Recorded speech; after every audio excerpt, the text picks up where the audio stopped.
네, 안녕하십니까 시청자 여러분. 돈 되는 부동산 함주원 발권입니다. 네, 시청자 여러분, 바로 오늘이죠. 탄핵이 확정됐습니다. 그로 인해서 부동산 시장에 정말 큰 변화가 있을 것으로 예상이 되고 맞습니다. 있습니다. 제가 봤을 때 정말 큰 변화, 앞으로 시장이 어떻게 흘러갈지는 아무도 알 수는 없지만 지금 흐름대로 봤을 때는 굉장히 이제 많이 혼돈의 시기가 오지 않을까라고 생각이 되고 있는데, 시청자분들이 또 어떻게 대처를 해야 될지 상세하게 알려주신다고 하니 영상 끝까지 보시고 도움받는 시청자분들이 되셨으면 좋겠고요. 영상 시청 전에 구독, 좋아요, 알림 설정 버튼 꼭 부탁드리고, 영상 보시다가 궁금하신 점에 대해서는 댓글 남겨주시면 바로 댓글 달아드리도록 하겠습니다. 네, 그럼 본격적으로 영상 주제로 한번 넘어가 보도록 하겠습니다. 탄핵이 확정이 됐습니다, 대표님. 네, 맞습니다. 좀 전에 확정이 됐죠. 네, 맞습니다. 그로 인해서 부동산 시장에도 큰 변화가 있을 것으로 예상이 되고 있는데, 부동산 큰 틀로 봤을 때 어떤 변화가 있을까요, 대표님? 네, 일단 한마디로 말씀을 드리면 앞으로 정말 정신 바짝 차려야 된다라고 말씀을 드리겠습니다. 왜냐하면 지금까지 추진했던 정책과 정반대의 그런 정책들이 나올 거라고 생각이 되고요. 네. 혼란과 관망세를 피할 수 없지 않나라고 생각이 됩니다. 일단 탄핵이 지금 막 됐기 때문에 그렇죠. 60일 이후에 대선이 펼쳐질 거 아닙니까? 네, 그렇죠. 그러면 지금 현재 상황으로는 국힘과 민주당의 대선이 나올 건데요. 누가 될지는 뭐 아무도 모르겠지만 그렇죠. 지금 흘러가는 정황상 보면 국힘보다는 민주당 쪽이 유리하지 않을까라고 그렇죠. 생각이 됩니다. 네. 탄핵까지 된 상황이기 때문에 그래서 당분간은 국정 공백이 커질 수밖에 없고요. 거기에 따라서 시장의 불확성은 커질 수밖에 없다. 따라서 부동산 시장 또한 거래량 감소가 될 수밖에 없고요. 매매가는 약보합세를 보일 수밖에 없다. 특히 또 얼마 전에 토지거래 허가제가 확대 발표됨에 따라서 네. 좀 살아나던 부동산 시장이 약간 주춤을 하고 있었는데요. 네. 여기에 플러스로 해서 탄핵까지 결정이 됨에 따라서 당분간은 시장의 혼란이 이루어질 수밖에 없다라고 생각이 됩니다. 그러면 앞으로 있을 대선이 네. 가장 중요하겠죠. 그래서 그렇죠. 국힘 또는 민주당에서 나오는 대선 후보 중에 한 명이 될 것 같은데요. 대선 결과에 따라서 부동산 시장에 앞으로 큰 변화가 있지 않을까라고 생각이 됩니다. 네. 그래서 우리는 시장 상황을 잘 모니터링 하시면서 앞으로 어떤 정권이 출범하느냐에 따라서 부동산 시장도 굉장히 큰 변화가 일어날 거다. 거기에 따른 또 준비를 네. 투자로서는 해야 되지 않을까라고 그렇죠. 말씀을 드리겠고요. 네. 지금 상황으로는 말씀드린 것처럼 국힘보다는 민주당이 될 가능성이 높아 보입니다. 그래서 네. 오늘은 민주당이 이제 정권을 잡았을 때를 가정해서 좀 말씀을 드리는 게 낫다라고 생각이 되고요. 거기에 따라서 만약 민주당이 정권을 잡게 된다고 하면 부동산 정책은 엄청난 반전이 된다라고 네, 말씀드릴 그렇죠. 수 있습니다. 네. 지금까지와는 정반대 그런 정책들이 나올 수밖에 없는 상황이다라고 말씀드리겠습니다. 그래서 지금 국힘 같은 경우는 규제 완화를 굉장히 많이 추진했지 않습니까? 네, 그렇죠. 하지만 민주당이 정권을 잡게 되면 규제가 강화될 수밖에 없다. 그렇게 생각되지 않으십니까? 네, 저도 지금까지 이제 많은 방송을 했지만 지금까지의 내용을 보게 되면은 완화 측면이 좀 더 강했던 이런 보도 내용을 많이 방송을 했었지, 앞으로는 또 제가 봤을 때는 또 강화된 내용으로 방송을 하지 않을까, 이렇게 또 예상이 되고 있어요. 네, 저희가 지난 12월 달에도 탄핵에 대해서 말씀드릴 때 민주당 이재명 대표의 공약이라는 이런 것들을 차분하게 좀 말씀을 드렸었는데요. 네. 그런 민주당이 집권을 한다라고 생각했을 때에 부동산 시장을 좀 생각을 해보시고 대응을 해야 되지 않을까라고 생각이 됩니다. 그래서 주택의 매매가는 단기적으로는 약세를 보일 수밖에 없다라고 말씀을 드리겠고요. 네. 하지만 중장기적으로는 여러 가지 상황들을 봤을 때 초양극화가 더욱더 심해지고 중장기적으로는 강세장이 될 수밖에 없다라고 먼저 말씀을 드리겠습니다. 네, 대표님 이제 앞으로 이제 부동산 시장이 어떻게 될지는 정확하게 알 수는 없지만 네, 맞습니다. 앞으로 이제 대선이 치러진다라고 했을 때는 모두가 지금 예상은 하고는 있지만 이재명 대표가 조금 유리하지 않을까라고 생각이 되고 있어요. 여론조사에서도 제일 높게 나오고 있습니다. 네, 근데 이재명 대표가 과거에 이제 부동산 정책을 펼쳐 왔었던 이제 흐름이 있잖아요. 네네. 그 흐름을 알게 된다라고 하면은 앞으로의 대응이라든가 전략을 또 생각을 할 수가 있을 것 같은데 지금 이제 앞으로 나올 정책이 어떤 것들이 또 있는지 이거에 대해서 대표님이 말씀을 해주시면 또 좋을 것 같아요. 네, 일단 민주당 이재명 대표의 부동산 정책에 대해서 알아봐야 될 것 같은데요. 네네. 첫 번째로는 민주당 이재명 대표의 부동산 정책의 첫 화두는 투기 억제입니다. 네, 맞습니다. 그래서 집 가지고 돈 벌 생각하지 마라라는 네, 게 첫 번째고요. 그리고 서민을 위한 세입자를 위한 보호를 하겠다라는 게 가장 중요한 공약 정책이라고 볼 수 있겠는데요. 따라서 다주택자의 규제가 앞으로 더욱더 강화될 수밖에 네. 없습니다. 그리고 주택이 없는 무주택자분들이나 세입자분들의 금융 지원이 앞으로 좀 커질 수 있다라고 말씀을 드릴 수 있겠는데요. 따라서 생애 최초라든지 생애 최초 주택을 매입하시거나 아니면 전월세의 자금 대출이나 이런 것들에 대해서는 완화를 좀 해줄 수가 있다라고 공적인 볼 수 있습니다. 정책. 맞습니다. 네. 하지만 중요한 건 이거겠죠. 네. 다주택자의 규제는 지금도 강하지만 앞으로 더욱더 강화될 수밖에 없다. 따라서 지금도 똘똘한 한채 현상으로 해서 양극화가 굉장히 심해지고 있지 네, 않습니까? 그렇죠. 앞으로는 더더욱 심해질 수밖에 없다. 두 번째로는 국민의힘 같은 경우는 민간 주도 네. 방식의 개발 정책들을 많이 추진을 했었는데 그렇죠. 민주당 같은 경우는 민간이 아니고요. 공공주도의 공급 정책을 계속해서 얘기해 왔습니다. 네. 이재명 대표도 마찬가지고요. 네, 그래서 가장 중요한 공약 정책은 기본주택. 네. 바로 뭐다? 장기 공공 임대주택을 대규모로 공급을 해서 서민의 주거를 안정화시키겠다라는 게 가장 큰 공급 정책입니다. 하지만 굉장히 큰 수십조에서 수백조가 필요한 그런 예산이 들어간다는 게 있기 때문에 과연 기본주택의 그런 실현 가능성이 과연 얼마나 될까라는 게 있고요. 특히 서울권 같은 경우는 뭐 임대 아파트를 지을 수 있는 땅이 없습니다. 네, 맞죠. 그렇죠. 그래서 서울권 같은 경우는 이런 기본주택을 실행하기가 굉장히 어렵다라고 생각이 되고요. 그리고 세 번째로는 말씀드렸던 것처럼 주택을 가지고 있는 사람보다는 무주택자를 우선시하는 정책을 할 수밖에 없기 때문에 세입자에 대한 보호책이 강화될 수밖에 없다. 그래서 전월세 상한제가 더욱더 강화될 수 있을 것 같고요. 또 계약갱신 청구권도 유지 또는 강화가 될 가능성이 큽니다. 그래서 지금 뭐 10년, 지금은 4년이지 않습니까? 네, 그렇죠. 2 플러스 2. 2 플러스 2 플러스 네. 4년이지만 작년 말에 평생 임대를 할 수 있는 권리까지 법안 발의를 하다가 취소가 됐었는데 네, 평생까지는 아니더라도 네. 지금 10년 정도는 임대차를 보호해줘야 되지 네. 않나라는 그런 얘기가 나오고 있습니다. 그래서 앞으로 세입자의 보호가 강화될 수밖에 없다. 그 얘기는 반대로 얘기하면 주택을 보유하고 계신 분들의 부담은 굉장히 커질 수 있는 상황이다. 내 집인데 내 집이 아닌 그런 집이 되는 것 같아요. 10년 동안은 내 집이 아니다. 네, 맞아요. 라고 볼 수 있겠고요. 그리고 네 번째로는 말씀드렸죠. 다주택자에 대한 중과세가 지금도 있지만 네, 그렇죠. 앞으로 더욱더 강화될 수가 있습니다. 그래서 네. 정말 다주택, 저도 다주택자지만 네. 다주택 가지고 계신 분들은 정말 긴장을 바짝 해야 되지 않을까 네, 생각이 맞아요. 됩니다. 그래서 종부세도 강화될 수 있는 상황이고요. 그렇죠. 공시가가 또 현실화됨에 따라 윤 정부에서는 공시가도 많이 낮춰줬고 그렇죠. 종부세 부담도 많이 낮춰줬는데요. 네. 이게 다시 강화될 수가 있습니다. 맞죠. 이제 제가 뭐 이거를 토대로 해서 이제 방송도 많이 해드렸지만, 그렇죠. 세금 전문가시니까. 공정 시장가의 비율 자체가 이제 대통령령으로서 이제 바뀔 수가 있는 부분인데, 네. 지금은 이제 60%로 윤석열 대통령이 낮춰놨었는데, 맞습니다. 이거를 90%로 올릴 가능성이 제가 봤을 때는 굉장히 높지 않을까라고 맞습니다. 생각해요.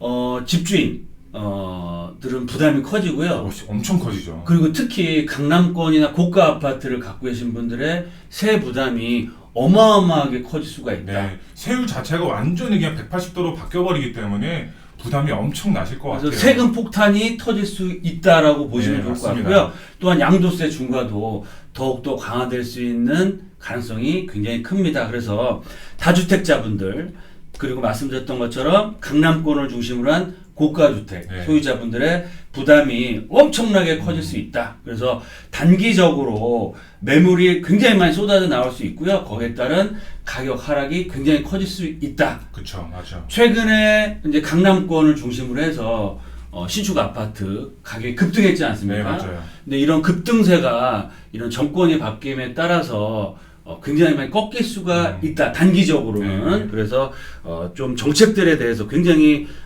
유념을 하시고 모니터링 하셔야 될 것 같고요.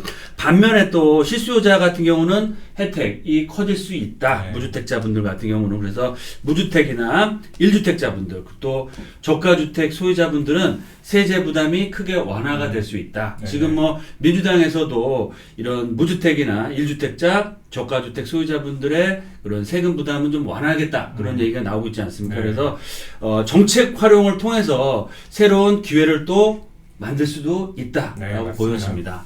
이렇게 이제 정책 방향이 이제 흘러간다라고 했을 때 부동산 시장도 큰 변화가 또 예상이 되고 있는데 맞습니다. 또 어떤 방향으로 흘러가게 될까요, 부동산이? 예, 탄핵 그 이후에 대선이 있습니다. 네, 그쵸. 그 대선 이후에 부동산 방향이 결정될 텐데요. 저희가 미리 좀 대비를 하려고 하면 그런 정책들에 대해서 잘 알아야 될 것 같습니다. 그쵸. 그래서 첫 번째로는 이제 규제 완화에서 반대가 되는 거죠. 그쵸. 규제가 강화될 네. 수밖에 없는 상황이다. 따라서 다주택자분들 특히 강남의 고가 아파트가 큰 타격을 입을 수 있다. 그래서 네. 말씀드렸던 것처럼 단기적으로는 고가 아파트를 중심으로 한 매물이 증가할 수 있고요. 네. 매물이 당연히 증가를 하면 가격은 하락할 수밖에 없겠죠. 그쵸. 그래서 늘 말씀드린 것처럼 지금 급하게 추격 매수할 필요는 전혀 없다라고 네. 말씀드리고요.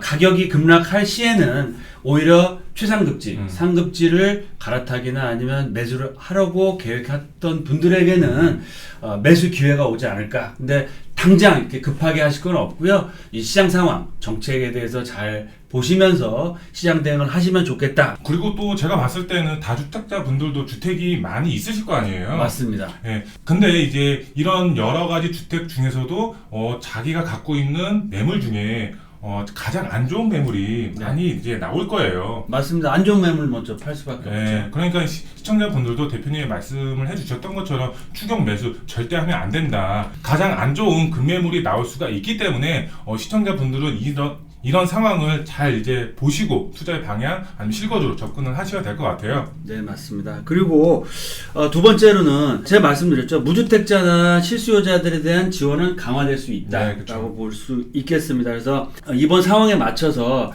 중하급지와 최상급지와의 갭이 굉장히 많이 벌어졌지 않습니까? 네. 그래서 중하급지에 아파트가 매수세가 오히려 좀 붙을 수 있다. 갭이 좀 줄어들 수 있다. 즉 부동산 규제로 인해서 최상급지나 상급지 아파트 가격은 내리고 중저가 중하급지 아파트는 가격이 올라감에 따라서 이런 갭이 좀 메워질 가능성도 있다라고 보여지고요. 또 세 번째로는 민간 주도 방식이 아니고요. 공공 주도 방식의 공급이 확대될 가능성이 큽니다. 그래서 민간보다는 공공주택 공급이 커질 수 있다. 근데 중요한 건 일반 아파트가 아니고 임대 아파트 네, 그쵸. 공급을 대폭적으로 늘리겠다라고 계속 얘기를 하고 있기 때문에 LH 이런 임대 아파트. 맞습니다. LH나 이제 공공기관을 네. 통해서 한다고 하는데요. 이렇게 되면 민간 사업의 그런 정비 사업들, 네. 재건축이나 재개발이 타격을 받고 그렇죠. 공급이 줄어들지 않겠습니까? 네, 확실히 그러면 줄어들 거예요. 공급이 감소되는 또 악영향이 생깁니다. 그쵸. 그러면 시장에서는 이런 공급 감소가 지금도 굉장히 심각한 문제인데 네네. 앞으로 더더욱 더 심해질 수밖에 없다라고 생각이 되고요. 네네. 특히 제가 방송에서 늘 말씀드린 것처럼 정권이 바뀌면 재건축에 대한 규제가 생길 수 있다. 네. 그러면 지금 재건축 아파트의 진행이 스톱이 되고요. 네, 또 어려워지겠죠. 어려워지고 네. 내가 7, 8년 후에 입주하겠지라고 생각을 하고 재건축을 아파트 샀는데 10년, 15년이 걸릴 수 있다. 그래서 재건축은 항상 그 정책의 변화에 굉장히 민감하기 때문에 조심하라고 말씀드렸는데요. 반면에 재개발 같은 경우는 뭐 여당이든 야당이든 서민들이 주거를 하는 지역이기 때문에 활성화 정책들을 많이 내놓고 재개발은 민주당 또한 반대를 하지 않습니다. 네, 그래서 정권이 바뀐다고 하면 재건축은 투자의 리스크가 커질 수밖에 없고요. 그 반면에 재개발은 오히려 수혜를 받을 수 있다. 호재를 얻어갈 수 있다라고 말씀을 드리겠습니다. 그리고 네 번째로는 단기적으로는 시장의 변동성이 커질 수밖에 없다라고 말씀드리겠고요. 그래서 부안해동하지 마시고요. 시장 상황을 잘 면밀히 검토를 하시고 대응을 하시면 좋을 것 같고요. 하지만 시장은 장기적인 관점으로 바라봐야 됩니다. 네, 그렇죠? 맞죠. 부동산을 우리가 투자해서 뭐 1, 2년 있다 파실 게 아니기 때문에 중장기적으로는 양극화는 더더욱 심화될 수밖에 없다. 왜 그러느냐? 정권이 바뀌어서 고가 아파트에 대한 그런 규제가 심해서 급매가 나오고 가격 하락을 받을 수 있습니다. 하지만 민간 방식의 공급이 신축 아파트 공급이 줄어들면 그만큼 최상급지, 상급지의 신축 아파트 희소 가치가 커질 수밖에 없지 않습니까? 그렇죠. 그렇기 때문에 희소 가치가 커지면 시간상의 문제일 뿐이지 수급면에 있어서 가격은 올라갈 수밖에 없다. 따라서 재건축보다는 앞으로 서울권역의 최상급지, 상급지 아파트가 될 수 있는 재개발의 투자 가치는 커질 수밖에 없고요. 다음 정권에서도 재개발을 중심으로 해서 투자의 방향을 잡아보시는 게 좋겠다. 그래서 최상급지의 희소 가치는, 희소성은 더욱 커질 수밖에 없다라고 말씀을 드리겠습니다. 네, 맞습니다. 대표님이 탄핵 이후에 정책이라든가 시장이 어떻게 흘러갈지 이렇게 말씀을 해주셨는데 제가 봤을 때는 뭐 틀린 말이 하나도 없는 다 맞는 말 같아요. 그래서 오늘 방송 토대로 시청자분들에게 마지막 투자 핵심 포인트 짚어주시면 좋을 것 같아요. 네, 그럼 제가 5가지로 투자 포인트에 대해 정리해서 말씀드리겠습니다. 첫 번째, 이제 정책은 180도 변한다라고 보시면 좋을 것 같고요. 확실할 것 같아요. 시장 대응을 잘 하셔야 된다. 저희 방송을 보시면서 모니터링을 잘 하셔서 시장 대응을 잘 하시면 좋을 것 같은데 핵심은 이겁니다. 앞으로 정권이 만약 바뀌게 된다면 초양극화 현상은 더욱더 심해질 수밖에 없다. 결론은 최상급지, 서울 최상급지의 집을 가지시고 투자하는 게 살아남는 방법이다라고 말씀을 드리겠습니다. 두 번째로는 앞으로 민간보다는 공공 주도의 그런 사업이 활성화될 수밖에 없다라고 말씀을 드리겠습니다. 그래서 중장기적으로는 서울권역은 주택 공급 부족은 심화될 수밖에 없다. 그쵸. 왜 그러냐면 규제를 하면 재개발 재건축 사업 속도를 못 내겠죠. 특히 부자들이 많이 살고 있는 고가 아파트가 밀집되어 있는 강남권 같은 경우는 타격을 받을 수밖에 없다. 하지만 중장기적으로 봤을 때는 주택 공급 부족이 심화됨에 따라서 최상급지를 중심으로 한 매매가 상승은 될 수밖에 없다라고 말씀드리고요. 세 번째로는 아파트 시장을 한번 보겠습니다. 아파트 시장 어떻게 될까요? 최상급지와 중하급지의 격차는 더욱더 심해진다라고 보시면 좋을 것 같습니다. 그래서 정권이 만약 바뀐다고 하면 초기에는 최고가 아파트의 가격 하락하고 중하급지의 가격은 상승할 수 있기 때문에 갭은 좀 좁혀질 수 있지만 중장기적인 관점에서는 양극화가 더욱더 심해질 수밖에 없기 때문에 최상급지가 흔들리고 가격 하락이 되고 매물이 쏟아질 때가 오히려 투자할 수 있는 기회다라고 말씀을 드릴 수 있겠습니다. 그리고 네 번째로는 빌라 시장을 빼놓을 수가 없겠는데요. 말씀드렸죠. 제가 저희 상담 시간, 특강 시간에도 늘 말씀드리는 것처럼 재건축과 재개발을 통해서만 서울의 아파트 공급이 가능한데요. 재건축 같은 경우는 정권이 바뀌면 리스크가 굉장히 커질 수 있다. 따라서 리스크를 줄일 수 있는 가장 좋은 방법은 재건축이 아니고 재개발이다 라고 늘 말씀드렸는데요. 빌라 시장 또한 이런 정권이 바뀜에 따라서 오히려 더 큰 호재를, 수혜를 받을 수 있는 지역이다 라고 볼 수 있겠는데요. 그럼에도 불구하고 이제 앞으로는 역세권 중심으로 해서 투자의 방향을 잡아보시는 게 좋을 것 같습니다. 왜 그러냐? 역세권을 중심으로 한 공공개발 사업이 앞으로 더더욱 활성화될 수 있다라고 네. 보여집니다. 그래서 민간 방식의 재개발도 추진하지만 그쵸. 앞으로 공공과 민간이 같이 협력을 해서 추진하는 역세권 중심의 개발 사업이 활성화될 수 네. 있다. 그래서 앞으로는 역세권을 잘 살펴보시고 투자를 하시면 좋겠다라고 말씀드리겠고요. 역세권 중에서도 강남권보다는 어디?